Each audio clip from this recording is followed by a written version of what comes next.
Isang mapagpalang araw sa ating lahat. Ako ang inyong lingkod, Elijah Paulian Mendez, at welcome sa ating daily devotions. Ang ating verse for the day nasa mga Hebreo chapter 4 verse 13. Sinasabing walang nilalang na makakapagtago sa Diyos. Ang lahat ay hayag at lantad sa kanyang paningin, at sa kanya tayo magsusulit ng ating mga sarili.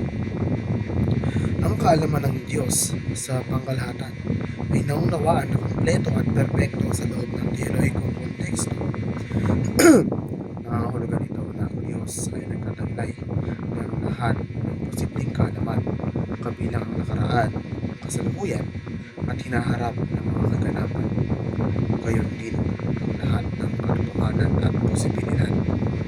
Madalas itong tinutukoy bilang omniscience na nagpapahiwatig ng komprehensibo at kumpletong pag-unawa na higit sa pag-unawa ng tao.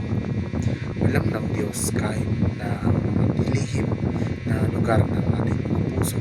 Ito ay karaniwang pagpapayag ng paniniwala sa omniscience ng Diyos, partikular sa kanyang kaalaman sa mga iniisip at damdamin ng mga tao, kasama na yaong mga nakatago sa iba.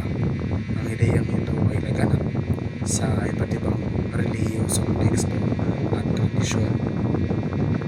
Ang pag-amin ng ating mga kasalanan dahil walang nakakatago rito ay binibigyang diin na nakikita at alam ng Diyos ang lahat, kasama na ang ating mga kasalanan, at ang pagkilala sa mga ito ay sa pamamagitan ng pag-amin. Ito ay isang landas tungo sa kagalingan at kapatawaran. Ang ideyang ito ay nag-ugat sa paniniwalang habang alam ng Diyos ang ating mga paglamag, ang pagtatapat ay isang mahalagang hakbang sa pagtanggap ng kanyang awa at paglilinis. Ang pagtitiwala sa plano ng Diyos dahil nakikita niya ang hindi natin nakikita. Binibigyang din nito ang kahalagahan ng pananampalataya at pag-asa sa isang mas mataas na kapangyarihan, lalo na kapag naharap sa kawalan ng katiyakan o mga hamon sa buhay. Lubos na nakita, lubos na kilala, at lubos na minamahal ay nagmumungkahi ng malalim, matalik na kaugnayan sa Diyos o sa ibang tao, kung saan ang pagkapintasan, kahinaan at hindi kasanglalan ng isang tao ay nalalaman.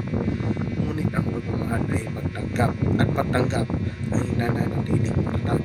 Binibigyang din nito ang kahinaan at pagtitiwala sa harap ng potensyal na naghatol o pagtanggi, maghahanap ng seguridad at kabubuhan sa walang pagsubaling pag-ibig na natanggap. Ulit akong lingkod, Leia Paulian Mendez,